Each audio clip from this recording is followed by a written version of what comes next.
CNN has just confirmed that the Transportation Secretary Elaine Chao is resigning from the president's cabinet.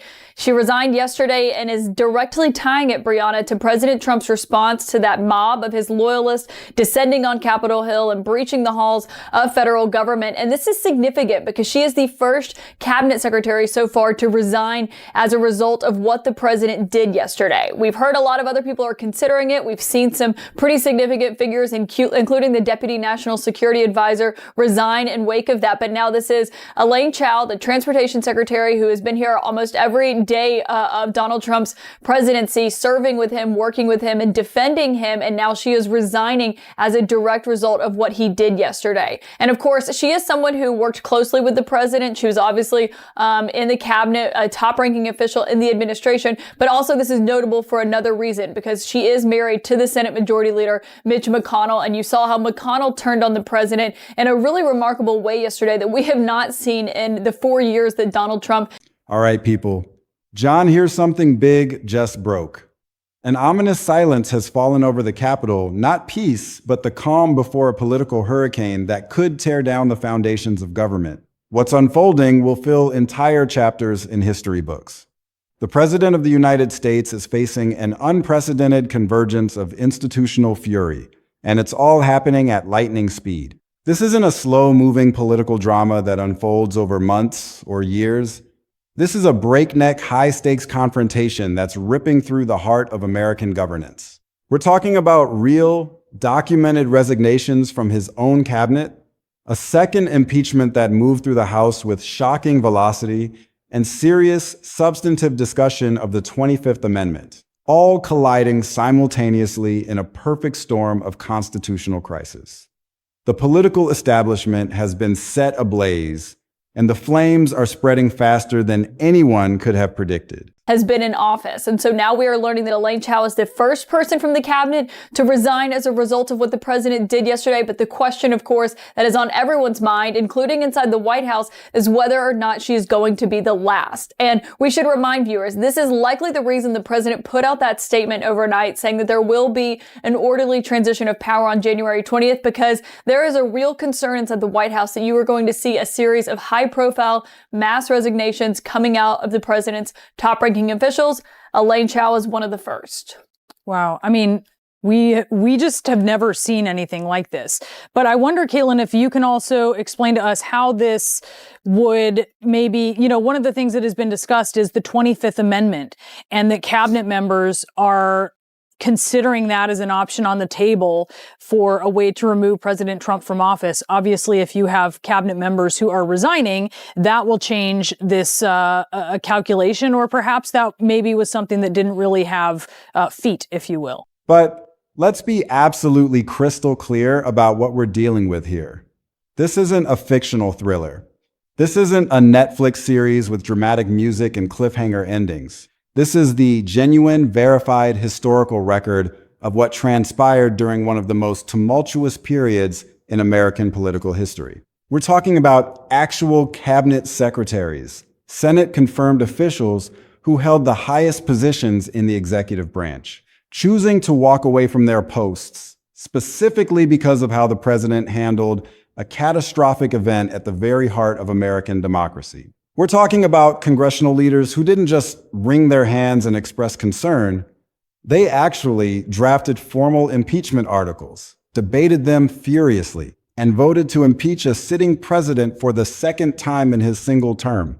Yeah, I think there has definitely been serious conversation about it. The question is, whether or not it's serious enough for them to actually put into practice, because that's something that would involve the vice president and several other officials. I'm not sure if even acting cabinet officials can play a role in that. And of course, there are several acting officials in this administration, including at the Justice Department, at the Pentagon, at the Department of Homeland Security, really all over the cabinet. And so those are questions that are being raised, but this is definitely a conversation. We talked about the 25th Amendment during the Russia investigation. And that was something that really didn't seem to have a tight grasp on reality at the time, that it was something that could actually happen. This does seem closer to it, but people do still think we're more likely to see mass resignations like what we're seeing with Elaine Chao right now than something of that nature. Though there are Republicans, people like Adam Kinzinger on Capitol Hill, who are calling to invoke the 25th Amendment, because I think the concern that people have, you might hear, well, we've only got 2 weeks left. What's the point of doing that? I think what we saw yesterday and the way the president responded and was reluctant to send out the National Guard as... That's never happened before. Not once in the entire history of the United States. And we're talking about something even more profound: the serious exploration of removing a president through the 25th Amendment.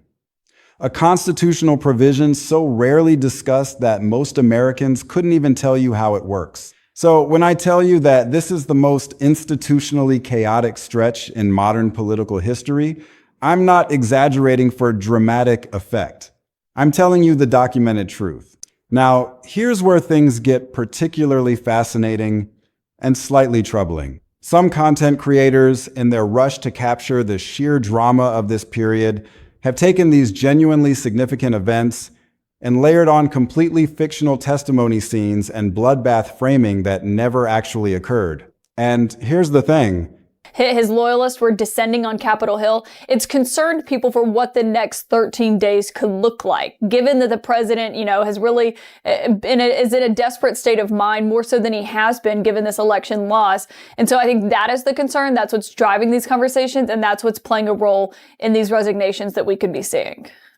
All right, Caitlin, thank you for sharing the breaking news with us. I want to get back to our panelists here to talk about this. Carl Bernstein, to you. I mean, what is your reaction to this, learning of the first cabinet resignation, Transportation Secretary Elaine Chao, who is, of course, the Senate Majority Leader Mitch McConnell's wife as well? Well, I think, first of all, there really is an example of rats leaving the sinking ship. And at the same time, the concern of McConnell, the concern of his wife about the instability and really madness of the President of the United States is real.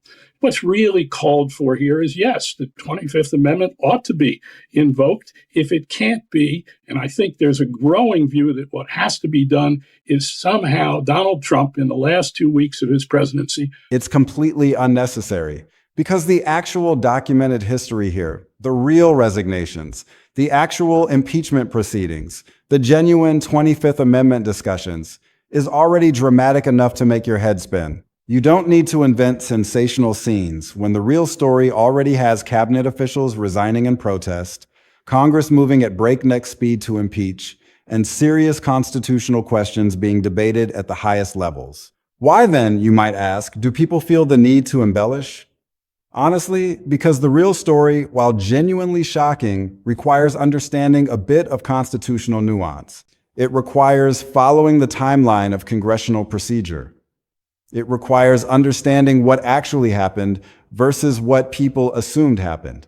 Must be put in some kind of constitutional straitjacket so that he cannot further endanger the national security of this country, that legal mechanisms as well as pressure from McConnell, from perhaps the joint leadership of both parties in Congress, calling on the President of the United States for either his resignation, for him to be isolated, and with Mike Pence, the vice president, participating in some kind of consensus that says we have safely isolated the President of the United States so that he can no longer undermine the stability and national security interests of the United States. Look, he has been acting like a madman. The word has been used to me for weeks and weeks. This has been well known.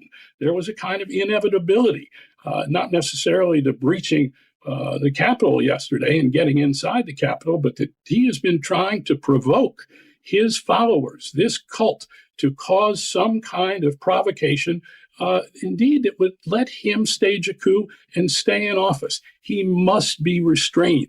And sometimes, in our entertainment-driven media landscape, creators take shortcuts. They add fictional testimony scenes, they exaggerate the level of conflict, they turn genuine institutional crisis into something that looks more like a Hollywood blockbuster. But The real story is better. It's more meaningful. It actually happened. And that's what we're going to dive into today with absolute clarity and precision. Let's start with Elaine Chao, because her resignation represents one of the most significant documented acts of protest from within the administration. As Secretary of Transportation, Chao held a position of enormous authority. She was responsible for overseeing a massive federal department with thousands of employees, a budget in the billions, and critical infrastructure projects spanning the entire country.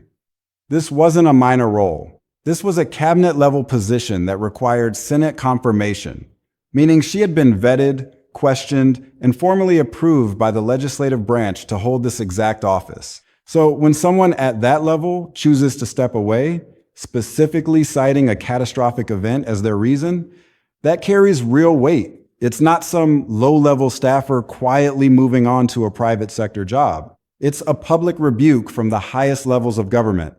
Think about what it takes for someone like Chao to make that decision. She had decades of experience in public service. She had worked across multiple presidential administrations.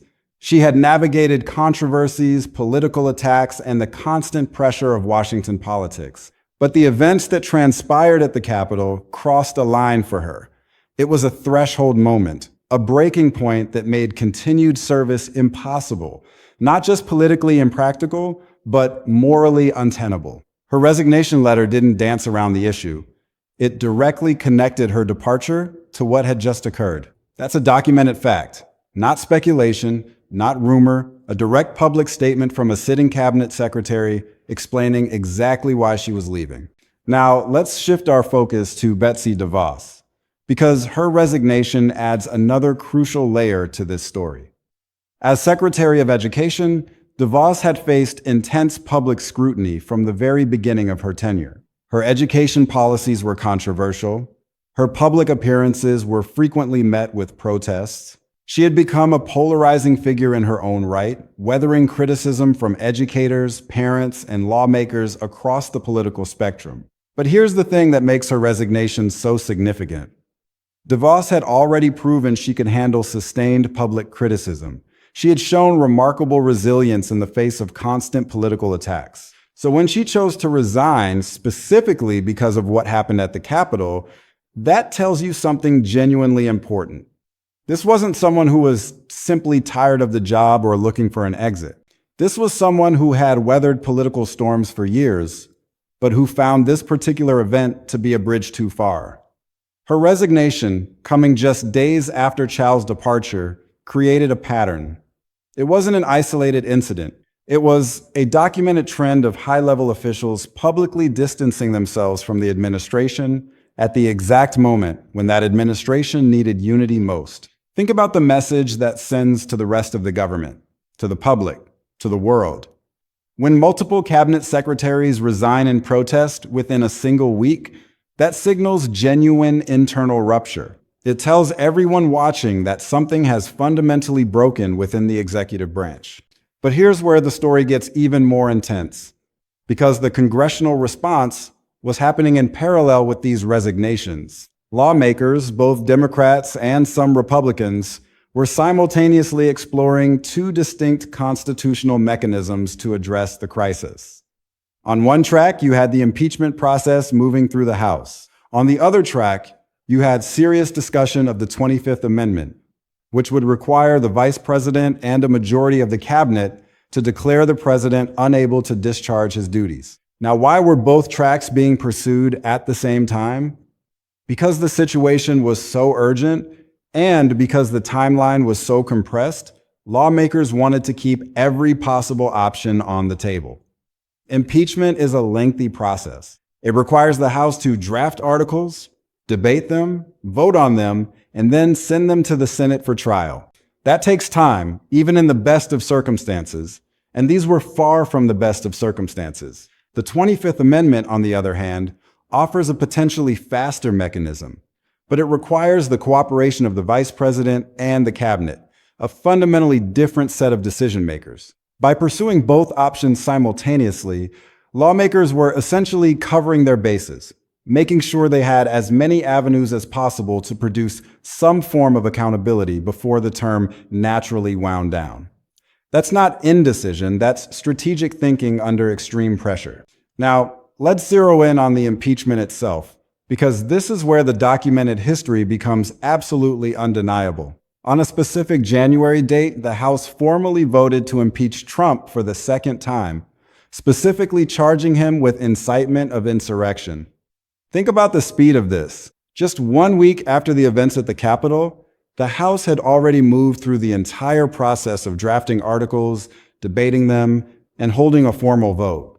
That's not normal. Under ordinary circumstances, impeachment proceedings can drag on for months.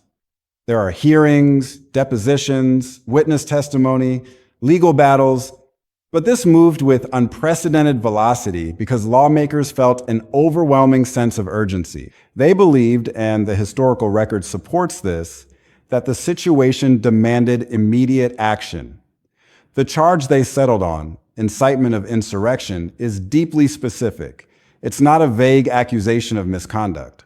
It's a direct causal claim linking the president's own words and conduct to the actual violence that occurred at the Capitol. That's a legally and politically significant distinction because it frames the impeachment not as a political dispute, but as a response to a concrete, documented sequence of events. The incitement language creates a direct chain of responsibility from presidential rhetoric to the actions of those who stormed the Capitol, making it one of the most serious charges ever leveled against a sitting president. But here's where we need to address a critical point. Some later videos and online content have taken these real events and added completely invented testimony scenes. They've created fictionalized courtroom confrontations that never actually happened. They've layered on dramatic dialogue and confrontational exchanges that have no basis in the actual historical record. Now, why does this matter? Because when you blend genuine historical events with fictional additions, you create a misleading narrative that becomes increasingly difficult to correct over time. Viewers who encounter this content years later, especially younger viewers who weren't following these events as they unfolded, can easily walk away with a distorted understanding of what actually happened. They might believe that Chao and DeVos testified in dramatic public hearings. They might believe that cabinet secretaries engaged in heated public confrontations with congressional investigators. But none of that actually happened. The real resignations were documented through official letters and public statements. The real impeachment unfolded through formal congressional procedures. The real 25th Amendment discussion happened in closed conversations among lawmakers and officials. None of it involved the kind of Hollywood-style testimony scenes that some creators have invented. And that distinction matters not just for historical accuracy, but for our understanding of how genuine institutional crises actually unfold versus how they get portrayed in sensationalized content. Let's step back and think about the broader institutional significance of having both real cabinet resignations and a real second impeachment happening within the same compressed period.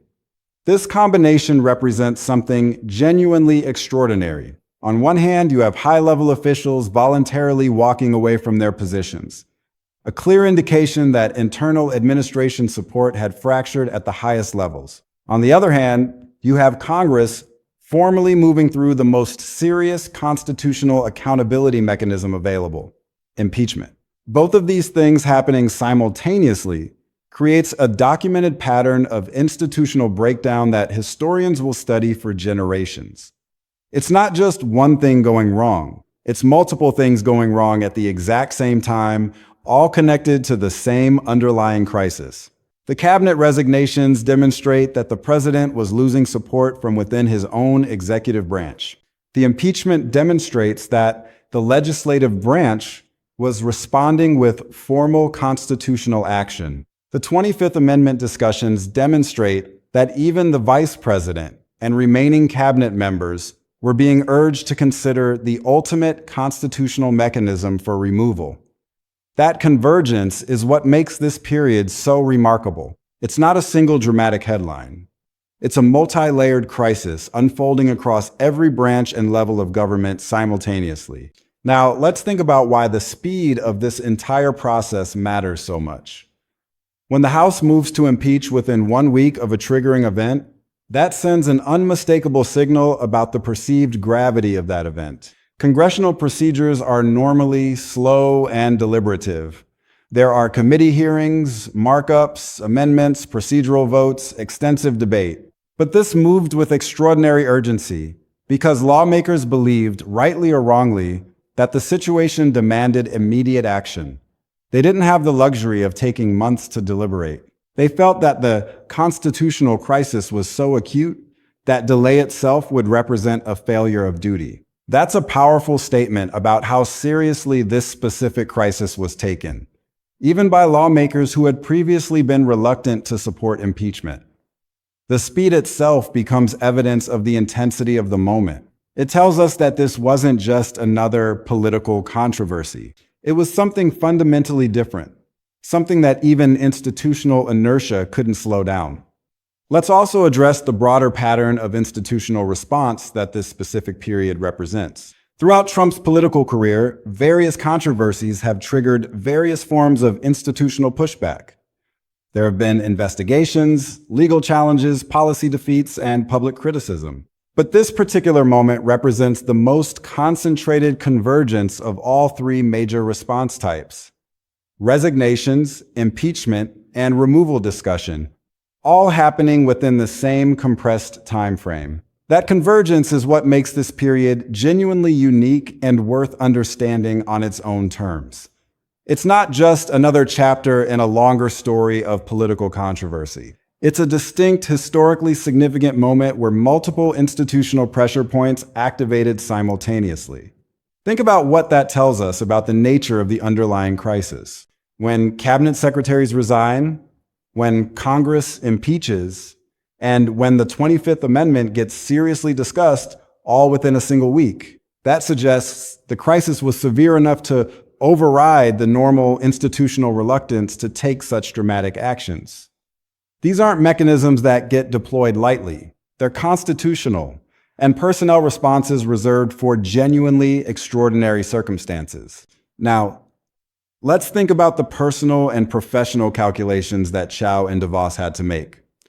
Both of these women had built lengthy careers in public service. They had reputations to protect, professional networks to maintain, and future opportunities to consider. Resigning from a cabinet position, especially under these specific circumstances, carries real professional costs. It means leaving a position of enormous power and influence. It means potentially alienating powerful political figures who might have helped them in future endeavors. It means subjecting themselves to public scrutiny and second-guessing. And yet, they both made the choice to step away. They decided that the costs of staying were higher than the costs of leaving. That's a powerful statement about how they perceived the events at the Capitol and the president's response to them. They weren't just resigning because they disagreed with policy. They were resigning because they believed that continuing to serve would have been incompatible with their own sense of duty and integrity. That's not a decision anyone makes lightly. It's a decision that comes after serious soul-searching and agonizing over the consequences. And the fact that two separate cabinet secretaries made that same decision within days of each other tells us that the internal administration crisis was far more serious than what was being publicly acknowledged at the time. Let's also consider how the public perception of this period has been shaped by content creators, both accurate and inaccurate.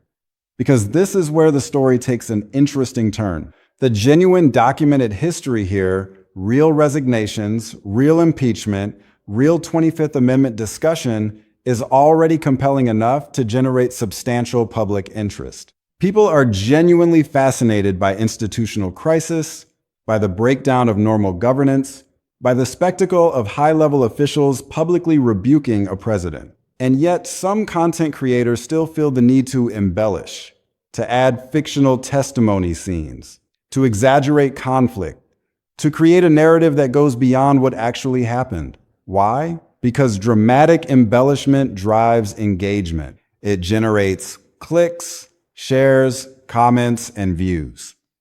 It turns a genuinely significant but nuanced historical event into something more sensational, more visceral, more emotionally charged. But there's a real cost to that approach. When the line between documented history and invented content becomes blurred, it becomes increasingly difficult for viewers to understand what actually happened. And that matters because accurate understanding of political history is essential for informed citizenship. If people can't distinguish between real resignations and fictional testimony scenes, they can't properly evaluate the significance of what actually occurred. They can't draw accurate lessons from history. They can't hold institutions accountable for their actual actions versus the actions depicted in sensationalized content. So where does all of this leave us? We've got Elaine Chao's documented resignation as transportation secretary, a real, verified act of protest from a high-level cabinet official. We've got Betsy DeVos's resignation shortly after, adding to that pattern of cabinet-level departures. We've got genuine congressional discussion of both impeachment and the 25th Amendment, serious constitutional conversations happening at the highest levels of government. We've got the House's formal second impeachment of Trump, a real documented vote that moved through the full impeachment process at extraordinary speed. And we've got the undeniable reality that some later content has blended these genuine historical events with completely invented testimony scenes and exaggerated bloodbath framing. The real story is dramatic enough. The real resignations, the real impeachment, the real constitutional discussions, they're all historically significant events that deserve accurate understanding. But when you layer fictional elements on top of that real history, you create a distorted narrative that obscures what actually happened. And that distortion matters not just for historical accuracy, but for our ability to learn from genuine institutional crises. Think about what this period tells us about American political institutions. Cabinet secretaries can and do resign in protest when they believe the president has crossed the line. Congress can and does move with extraordinary speed when it perceives an urgent constitutional crisis. The 25th Amendment can and does become a serious subject of discussion when officials believe the president is unable to discharge his duties. These aren't abstract constitutional theories. They're real mechanisms that were actually deployed or seriously considered during a genuine moment of crisis. And the fact that they all converged in the same compressed period tells us something important about the resilience of American democratic institutions. Even under extreme pressure, even when facing an unprecedented crisis, the institutional mechanisms of accountability still functioned. Resignations happened, impeachment proceeded, constitutional discussions occurred. That's not a sign of institutional weakness. It's a sign of institutional strength, the ability to respond to extraordinary events through established constitutional and personnel processes. Look, at the end of the day, here's the simple version of all this. Elaine Chao resigned as transportation secretary following the Capitol attack. Betsy DeVos resigned soon after her. Congressional leaders publicly discussed both impeachment and the 25th Amendment in response to Trump's conduct. The House formally impeached him for a second time, charging incitement of insurrection. That's the real documented history. No fictional bloodbath framing required. The real accountability efforts following the crisis are dramatic enough on their own, no embellishment needed. When you encounter content about this period, ask, is this documented history or exaggerated framing? Accurate understanding is the only foundation for meaningful lessons.